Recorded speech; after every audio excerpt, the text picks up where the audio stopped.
He's got Crush up. He has mana for the waveform away if he wants to trigger off the one charges. But this turns into almost like a standoff until Crit picks him up. Jirax, there's your double crush. S4 burning down Crit. Needs a little bit more damage with the waveform. The body block from Arteezy won't do enough. He'll get one kill, however. And if Arteezy can pick up a double, it's going to make it worth it. More than worth it for Arteezy. It's 2 solo kills as well. So that gets him all the way up to level 5. Doesn't have much HP or mana left, but the beauty of this is your support can then respawn and come and help out your lane if you really need. For now, the Rubik will TP mid. Look for a pick-up on Honor. He's used the banish, and that's Q time for Crit to engage. Yeah, Crit slips in behind, gets the grabs, the mail, the clap, plus the extra swipes. Anna is brought down by Rubik while up on top lane. Arteezy's on the run, into the tree line. He needs more life to survive. Moves up, sandwiched in between the 2 iron shells. The stun is out, but Jirax into the trees, down to 22 HP. He's regenning with the tangos, but where's the TP support? Rotations coming in from Crit. This was scouted out by the Observer Ward. So Jirax knows his time is low. S4 will tank it. Esley running cover fire. So Jirax can escape, but still Crit. Fresh Observer Ward down. He's looking for that slider, and he's going to find him. Attack him once. The crush from Jirax. Run backwards. Where do you go? It's a rock in a hard place, and a Crit from Crit with a Fade Bolt into the trees. Jirax takes the hit. With the sprint, it was a guaranteed kill. With the amplification of damage. His TP was still on cooldown because he rotated up there with the TP, so he thought he could get out just by getting to that shot, but then he realized he had to walk through the lane, and that is a worry for the OG early game. All 3 lanes being won on CS by EG, as well as the kills being picked up now. I love this maneuver from Universe. You understand too when you see that Iron Talon, but No Talon wants to just slip inside the jungle and farm up as much as he can. Universe comes over to try and contest that, if possible. Crit, okay, Crush is out, and this will be maybe an easy kill. Crit's looking to deny himself up to Ancient, so Jirax has to time this up quite right. OD imprisonment, that's a level 3, and that is one very, very dead Crit. Yeah, Jirax has been all over the map to try and make sure they can get these kills early on. He's paid for it with his life a couple of times, but all in all, the impact has been there. Fly, level 5. It's amazing that they're giving him the solo bottom lane, and they just don't want No Tail laning against the Clockwork. He does farm, in theory, faster in the jungle with the Greevil's Greed, but does kind of give EG a lot of room to make whatever plays they want around the map. Ursa's smoked up with the Ogre, could theoretically go hunting for the Alchemist, but doesn't look like that's going to be the case. He's coming down, and Fly is walking straight into the clutches of Fuzzy Wuzzy. Sumail starts, doesn't actually let the clap go. Uses the slowest head from Zine to make sure he's 100% in range and Fly. Can grave the TP's available while Universe has the battery assault. And Fly knows he can't get out of this one. Yep. So good rotation from EG. They'll find the kill. Top lane, Arteezy, once again, every time we see a kill in another lane, we're going to look to Arteezy to be harassed. Yeah, this Darkseid ladder do a really good job of just recognizing when they can go aggressive, when the EG lanes and supporting cars. They know he's in the trees. Arteezy, again with the one charger, so we can waveform out. S4 being attacked. He's still iron shell burning Arteezy. But it's not enough damage. 4 heroes converging. Okay. Well, if you want to commit OG, this is that. Universe is coming up here, but he's going to find himself running into a lot. Cogs, okay, he's going to get imprisoned. Arteezy, more TP supports on the way. That's the Ursa coming in. Samoa wants to join the fight. Clockwork, hook shot, tries to get a little bit of a stun. Oh, he splits up the fight. They'll get a 1-for-1 trade-off. S4 still trapped inside the Cogs. Will break free now. The Astral in prison, keeping Sumail out of this fight. Ends up being a 1-for-1 trade-off with OG getting heavier resources. There's still that bottom lane freed up for No Tail, which is all you really want with the Alchemist, is to kind of create that space for him to free farm. Curious is what build No Tail goes for. This is a player who's known for going to the more fighting style builds of Alchemist, going for the Solo Crest, the Shadow Blades, the Blink Daggers, not going for that typical Radiance Octarine. He is the Naga player, and that's of course the playstyle on that hero bit, and we'll see what he does on Alchemist. Especially when he's running in a safe lane. Universe going to hold him inside the Cogs with the battle assault. The creep wave's there. This isn't really a kill opening for him. Instead, it's up on top lane where Arteezy's having to waveform out. So on both fronts, No Tell. Universe just wanted to take the neutrals there. Just charges in, takes the neutral camp. Arteezy at top still being chased down, but as the one charges. Very, very difficult hero to kill when you got such heavy spams ability-wise on the lane. So there's always one charges for Arteezy to use, plus having waveform and strength more available. There's More map control gained by OG, taking that top tier 1 tower, and Fly who picks it up. Fly has 14 CS, tower kill now, he has the safe lane, he's almost level 6, he's getting way more farm than you'd normally expect to see on him, but that's kind of as a result of the pressure coming out from EG. Felt leaving this Alchemist in the jungle for a lot of this game. You still have to give respect then to the EG supports. Yeah, Ogre is like Zaya's been the sacrificial lamb. We've seen it take one for the team many times. But you've also got the Rubik. A lot of money getting into the hands of Crit, having those arcane boots. And now with the mid space being given him, trying to get close enough to that level 6. So then he can steal Astral. Then he can play around with OG's initiation targets. Yeah, it looks like the priority is going to get him that 6 to the mid lane, and he's kind of sitting there alone. So things will slow down a bit now and see whether EG try and make another move around the hook shot of Universe. Also has kind of the levels he needs to get involved fairly soon. Might be looking to try and complete his Mask of Madness before making any kind of big rotations. And also for EG, if you find a key pickoff or a kill, that sets you up for claiming Roshan. Still actually waiting for that to properly happen. What do we get? It's like, okay, sprint. Crit managed to steal sprint. Not the ability he wanted. No.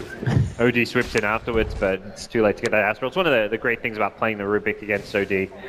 Such a short cooldown nuke as well as save. And S4. He really doesn't want to let Arteezy feel safe on this top lane. Arteezy's net worth has really started to drop off a little bit. Obviously, the Alchemist is always going to get ahead as No-Tel stretches over 5,000 now. But the Morphling sitting at 3.9k. Long way to get to his items. Sumail having a little bit of issues, trying to come down for that 10-minute rune. Going to get imprisoned up. Support saying, Universe! Hook shots in! Actually isolates Anna, popping S4 back out again. Sumail trying to fight, but now they're back inside the cogs. Locked in with Universe. Crit has the Astral Imprisonment available. Can buy a little bit of space. Does it himself. And now the Ursa pops back out again. He'll die. It was Anna's Astral. Does the damage when he reappears. Yeah, Sumail ran back in after kind of getting out of there, which was perhaps not the ideal play to be making there. And Jirax, he just missed the crush while he had the Iron Skull up on Zai. Yeah, really great fight from OG, just making sure they brought numbers. Even with Sumail having the haste rune, they still get the edge in that engagement just by sheer numbers. But EG's still okay with this. You're getting okay with a stun, S4, isolated battery assault, making it difficult, but the vac pulls him out of the cogs. He'll get burned on his way through. But S4 playing his position nicely. No-Tel's almost got Relic. He says, who needs an armlet? Like all these Alchemist players getting armlet, that you're just slowing down your Radiance by getting armlet is what he's kind of saying. Typically you do get the item because it makes you near impossible to gank in the mid lane. When you've got Chemical Rage with the armlet, there's great synergy between the HP regen with the armlet itself, and you get a huge amount of HP to fight around the Radiance, but you're not being pressured if you're just free farming away. There's no reason that the Radiance Rush doesn't work. He's got some bonus HP from the treads, and he's saying this is enough for me. This is the EG play. Whenever they run that dire side Ursa, you send Sumail inside the pit. He's got enough. He can slow Roshan, and the other three, they go for the gank. They look to create the space, and now they have the vision. So over on Fly, Universal the hookshot available. A quick imprisonment. That's the one out from Crit. So they isolate out Jirax, locked inside the cogs with the battery assault. Sumail will come over. He's already got the Aegis in Mormon. Oh, I suppose you can't have everything in the world. Slaughter being denied up by the neutral. Get off my blast. Yikes. And that's hurts for EG, and they do get the Aegis, and Sumail halfway to his Blink Dagger, so ideally they try and boost him up to that Blink money by farming some Ancients so that they can make use of the Aegis. If he gets Aegis and Blink for a couple of minutes, there's a lot of aggressive maneuvers EG can make. But one of the weaknesses of this EG lineup is they really need to just create space for Arteezy to become that big late game carry. They can't really push builds, and they don't want to get Arteezy too involved in the fights because he isn't farming as well as he'd like to based on the pressure from the Darkseer Slaughter. So the 4-man EG unit that wants to gank and fight but can't really push. TP top is scouted by the Observer Ward that was freshly planted, so we know Jerks is up here, although it looks like he's going to immediately show himself anyway. What they don't see is Anna. Anna and Fly, the TP coming into mid lane, so Zai will appear and reveal this. They actually kind of saved Crit's life, judging on the position the Fly and Anna were moving. They could have gone into the jungle and killed Crit as he was rotating down to the mid lane. both EG supports back behind the tier 1 tower to relative safety, and in fact Universe, hook shot, down he jumps, gets the cogs out, Astral Imprisonment, just a defensive one, still has that fire blast plus the ignite, so they lock him in with the blade melt turned on from Universe, no one really wants to attack him, the stun from T-Rank, keeping critic control of Samel, back in the fight with the slow, No-Tail arrives with the Radiance burn, this is the worst time for EG to fight, they've already lost 2, and they've got no other choice, Samel to the front line, Zai cannot save his teammate, Samel will fall, the Aegis will be triggered, Zai back behind the tower, won't die the Radiance burn, but Samel stranded, alone, with no friends, and the tier 1 tower to go down as well. Oh, fantastic maneuvering from OG. Yeah, it's the same as last game. They get the Radiance, and immediately, rather than using the Radiance as a farming tool, why not use it as a fighting tool? Between the mischance to the AoE burn damage per second being 50, which is pretty big considering these fights can last a while with the sustain of the Dazzle Heal, the Grave, as well as the OD saves, and Darkseid can surge the Alchemist around. He could have actually killed the Ogre there, but he went for the team play, which was let's help make sure we kill the Ursa twice. Doesn't really matter if we kill the Ogre or not, the Ursa is the big claim, and OG find themselves in an amazing position. They've got a mech coming soon on the Darkseid. Zai.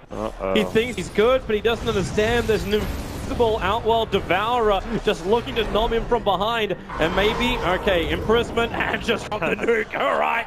Message sent, message delivered, and message received. Yeah, overkill, but in the context of not knowing where the rest of EG were, you're kind of worried that they may be swooping in. No, not too big a deal. And Ana doesn't have his 4 stuff yet, so he's worried about getting hooked and then brought down inside the cogs once he's used that Astral. He needs to reposition to make sure he can not stand still and set Universe up. EG need to somehow get control of this game back again. It comes with the Blink of Sumail. The Blink is where he can then look to synergize with Universe, where you initiate him with the Clockwork, you immediately followed up where Sumail can then blink inside the cogs and go on a hero like the OD, go on someone like a Darkseid. But problem is, his Blink's coming a bit later than he would have liked because of that death there. That was a death with Aegis, and the 4-star for Ana's going to be up very, very soon. He's only a couple hundred gold away, so they'll have at least one 4-star. I've got to imagine they'll be going for multiple, perhaps even Darkseid goes for one now that he's going to mech, and that's just going to make life very difficult for EG. The other big thing they've got to do is just keep getting Arteezy farmed. He is their alchemist, so to speak. He's the big late game threat that they're looking to carry them now that things are kind of going a bit grim for them here in the early game. I suppose that is the upside, right? Like Arteezy almost able to, well, if you can copy the alchemist, he can turn the power of OG against them. Keeping that alive might be a little bit more problematic with no D on the field, but the Lincoln Sphere is finally out for the Morphling. Still very, very difficult to kill. He's died once, yes, but with the Lincoln Sphere up, and with 11 levels, Arteezy should be able to play a little bit more aggressive and try and force OG to react to him, as opposed to what OG's been doing so far, which is calling every play they want. Jirax, waveform forward, Arteezy gonna miss that, but support's here. Crits in the neighborhood, but with no blink daggers of EG, they got no way to close the distance. Yeah, OG just hitting their timings early. Like, yeah, Morphling can't really be ganked now that he's got a Lincoln Sphere, but he's also not a threat. The Ethereal Blade is where he becomes a threat, but OG have his timing well before that item's going to be up for Arteezy's Morphling. They're going to have an Octarine Core on No-Tail. It's an item picked up this early that's going to give him a huge amount of survivability. 1500 HP, even 1700 with Strength Treads. And then he's got the Lifesteal as well when he's casting spells, the Radiance damage, the Acid damage. He's going to be near unkillable with Chemical Rage up. They can start pushing, breaking the EG base, taking control of their side of the map. And then you're farming way more than a Morphling is, and it's kind of a one-carry lineup against an OG side that's going to have 3 or 4 farmed heroes. Darkseid is getting a lot of farms. Slander's going to have a Blink Dagger soon. You can pull Accept. There's no great Accept to pull this game, which is where OG will not want this game to drag into the like 40, 50, 60-minute stages, because that's when Morphling will become more powerful than the Alchemist once he catches up and can that replicate. If there was great Acceptors to pull, it's maybe different because OG can really scale once Alchemist starts pulling Axe. But this is a game where Alch is going to get 5-6 slotted and want to just end the game because there's no Axe to pull. Yep. You actually don't even want to give one to the OD. Yeah, that can sometimes hurt you. It's actually like one of the worst Axe upgrades in the game. Alright, so EG... Oh, we got Blade Mail. Blade Mail with Octarine Core. This is what we saw from Sumail in the late game yesterday. This item is a shorter cooldown. It effectively reduces 25% of incoming damage when you activate Blade Mail because you're getting that lifesteal from it. So Really fantastic pickup, but that's got to come with the Octarine core. Well, TZ seems to be okay with this. Okay, Alchemist, want to show yourself up on the top lane? Not a problem. Make a replicate, start farming over inside the jungle. Obviously, you're not going to get the bonuses from it, and RTZ's actually already TPing out, so let's the Illusion do the farming, and he just goes down the bottom lane. Make the most out of these side lanes. The second OG comes to try and stop him, he just pushes to a different lane, and in fact, OG, they're going to change the tempo. They smoke underneath the Dire Observer ward with a 4-man maneuver. They're worried about... Oh, Roaches can't be up anytime soon, so they're actually going for You can't kill the Morphling. Like, this is going to happen where you just jump out to replicate. RTZ's already back on the top lane. Yeah, TZ's going to tuck himself in. He realizes they're smoked. He doesn't know where they are on the map, so... Safety first, he says, but... Anna's going to show himself on bottom. Yeah, at this point you realize EG either saw the smoke or they've kind of put 2 and 2 together and realized with as many heroes missing from the map what's going on, so OG will just pop on out, say, well, we're not going to get any kills, but what we can do is take these towers, tier 1 and a tier 2. Whether or not they go for 2 kind of depends on whether they want to defend their other lanes. TZ is going to be putting pressure onto the top lane, so OG are in a position where they can take towers and also defend them if they want to do both.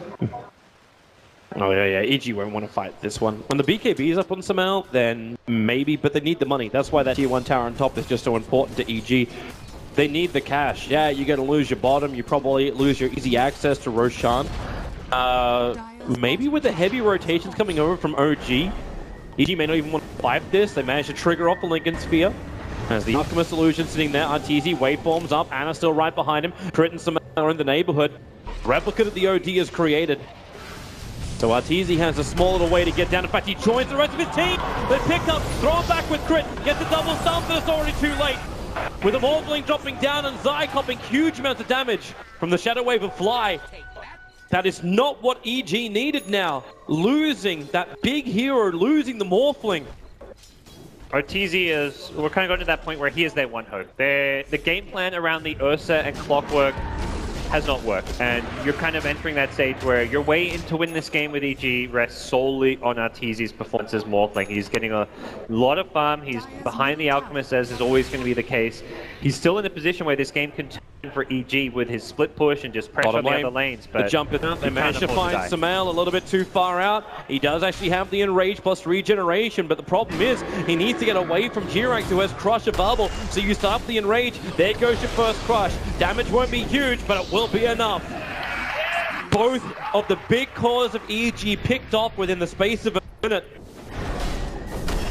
That is very worrying. They've got to get TZ back out there, not getting caught out. No-Tail's just going to be in the front lanes now with Octarine and the Blade Mail. You're looking at very high uptime, like almost a third of the time you can have Blade Mail online. No-Tail just playing this smart. He turned the Radiant off until he got replicated, and then he turned it back on again. So No-Tail is making sure that TZ can't find any more power out of copying the Alchemist. What a beautiful flower. No-Tail is playing incredible, considering how much he got pressured in lane by the Clockwork plus Ogre Magi. He has turned things around, and the whole OG team, their draft has come together, and right now, it's really do or die. For EG, they're facing tournament elimination. They need to keep the pressure up with RTZ at top, but the problem is they now have OG knocking on their door. And OG's ready to fight. With a fresh blink on the Darkseer, the initiations become a hell of a lot better. RTZ's doing the best thing he can. Force out the top lane, get a reaction. Jirax is the man to come back, and he actually blinks up. He's hunting RTZ into the tree line, who waveforms, starts to TP Jirax. Oh! He gets the stun! He finds him! He isolates RTZ, body blocking him out as well. RTZ now tries to fight, but the rest of OG, they're on their way. Special delivery for RTZ. OG, the delivery service. They'll hold him in with the fact, up more iron shells. They'll take the damage from the imprisonment when he comes out, and Anna is on a monster kill streak, and RTZ is pushing up the daisies. EG do the best thing they can. They're trying to get Roshan. Samel's inside the pit. No-Tail knows he's got to go down there and check it with the weave out as well. They're losing armor. Samel locked in a corner, trying to man mode this one with the telekinesis. Maybe he's got enough damage to bring down No-Tail. No, he doesn't. He's got nothing of the sort. Crits on the run. S4's right behind him. Back and back in again. EG, they've just gone bad to worse to absolutely disastrous. And it's not even done yet. Jirax found Universe. He may not even get back to base. Support's coming in from S4, so we might be able to actually jump and get the vac. No, Universe stays close enough to the tier 3 tower. And now OG will even steal Roshan from EG. Jirax predictive crush. Somebody check this guy's PC. What was that? That is just an insane read on the game. Doing it at the time as the TP was coming. Down they go. No steal, push out, Universe, bail. Oh, the crushes are there. He went for the glory play. I mean, that's when you know that sums up this game for EG. They have to make super high risk, desperate plays because they are in the weeds right now. There is very little pathways back into this game, and it comes through some miraculous individual plays. Universe trying to step it up there. TZ trying to push the limit of his here in the top lane, but OG just have their number right now. Man, so many people got confidence in Evil Geniuses based off their performance yesterday, but OG, maybe they're the other team we have to look at. We're labeling DC as the one flying underneath the radar, but this team play from OG is unbelievably good. The draft has worked for them. The stability of the team looks fantastic. If they win going into the grand final, either Advenom or DC are going to have a very rough fight on their hands. And there's a reason Fly and Notel are two-time major winners. Captain Fly, and then they've had Seb coaching the team for some time as well, giving them a lot of insight as far as the draft and preparation for these matches go, and it's really showing here against EG. They seem to have figured out the North American team, and OG with a Shiver's Guard now complete on Notel. This is another item which benefits so much from the Octarine core. The shorter cooldown, the less you get from this. Notel, he's not afraid of anything as long as he's got Chemical Rage up. He is unkillable. Here's the big moment. The Radiance on still don't have that replicate for another 10 seconds for Arteezy, so can't use Notel against his own team. EG, they have to hold here or it's all over. Universe is looking for an angle to try and get a nice hook shot over. There's not much to get. The small advantage is Notel didn't turn the Radiance off in time. Replicate was back up. So Arteezy will just start pushing out the bottom. It's already got some momentum to it, but in comes OG again. The tier 3 tower is dropping down very low. Notel moving forward for the stun. He's only going to concoct himself. Of course, being the replicate. How does EG even go in on this? There's no easy. You've got to go when Chemical Rage is down, but it's got, what, like 8 or 9 seconds of downtime because of the Octarine core. It is the tiniest of windows, and you've got to burst him incredibly fast. There's a Grave there, there's an OG Astral, there's 2 great saves on the OG side, so you've got to go on him while Clockwork catches someone in the back lanes, like goes on a Dazzle or an OD, but... Okay, Arteezy got enough money from farming the mid lane, he's finished up an E-Blade. So they've got that pop damage. Maybe this is even just a sack. Like, EG just stall it up, make them waste as much time as possible, and you accept the fact that this bottom rack is gone. EG cannot fight. If they fight, they probably lose this entire series off the back of that fight. So just continue to farm, cut your losses, and wait for what is a critical game-ending maneuver, which is probably 2 lanes of racks for OG. Yeah, the second lane of racks is going to be probably where EG make their stand. They're also trying to make their stand when the Aegis expires, so if they can somehow keep these lanes pushed out, which right now that's what Arteezy has done. Mid lane is pushed to the tier 2, top lane is pushed out, so they probably bought themselves time to take that next fight without an Aegis on the OG, and with a BKB on their Ursa. And that's the critical thing. So you've got E-Blade and you've got the BKB up and running. The rest of it's going to be down to the EG supports plus offlaner to control the positioning of the fight. Universe with a 4-staff. Obviously, the cogs are the greatest way to keep OG split up in the fight. And this allows Samel just to go ham. He wants a one-target, isolated gank. That will be the dream. But OG 5-man smoke maneuver, they're not looking to give him this opportunity. And they jump up all the quick away. Samael, he jumped down to the Ancients. He'll TP all the way back home, but now it's Zai. 4-star from Universe will get him into safety. TZ may need to get back soon. Ideally, he needs to try and get round, catch someone like a Dazzle, burst the Dazzle before a Grave can be used, but Dazzle's got a hood. Dazzle is ready for the Morphling burst damage. The itemization from Fly, 17 one charges even being saved. He can quickly heal himself up should Arteezy try and blow him up. It's actually such a great steal to get from Crit. The Astral Imprisonment, meaning that Notel can't just beat away at the tower. They drive the creep wave back every time. How do you stop OG pushing? Banish them.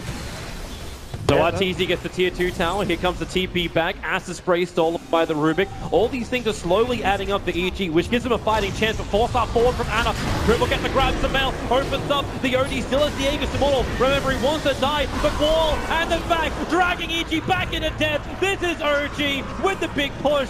Buyback is up, Aegis Immortal has been triggered. So RTZ's back to the front lines, but then the 4-star Durac, he pushed Sai into his crush. And this is the mid-racks. EG again in a position where they can't fight. They don't have their stun controllers. There's initiation for EG. The way these heroes work together just seems like it's so difficult to OG. You hook one, but then OG reposition you. They use their vacuum. They use the crush. They use the saves from the OD Astral and the Dazzle Grave. The damage just isn't there. Sumail's Ursa gets really dealt with well by the Weave. The bonus armor coming from that. There's a Greaves and a Pipe on S4's Darkseer. There's just an almost insurmountable item lead on OG more than anything at this point. And we're going to see it again. So this is the jump. Ana thought he could actually have a crack. Obviously as just the replicate, but Sumail, that was the small opening he had. The one hero which got isolated thanks to the Clockwork Cogs. But at that point, S4, his back already showed great control with the wall up, EG. I just can't fight. You kill off the one target, which OG was happy to lose. Yeah, the Cogs almost working against CG there. Sumail popped his BKB to go on the OD, but once the OD banished himself, he couldn't get to another target. That advantage, 25,000. And then about 11k in the experience. EG, they're trying to beat the aggressors. The 5-man smoke maneuver, but they got scanned. OG saw them coming, and now they weave in preparation. Notel moves over. They see the Ursa is just a replicate at the moment, and Sumail jumping on the back lines, finds Fly. Shallow Grave will protect him. He needs a better target. Moving between them. The BKB timing wasted. Fly will be able to drop now, and Morphling fighting hard. Durax will drop down low. Zai wants to finish him off, but really, it's up to Sumail if he can do any level of damage, or it's over. It's CG. OG have done it. They've taken out a once TI champion, and OG will advance to their third main grand final. Maybe even to win it for the third time as well. Notel and Fly, these two, they've been playing together for a long time. They've seen some great success with OG, and it's another grand final for them. They made that series look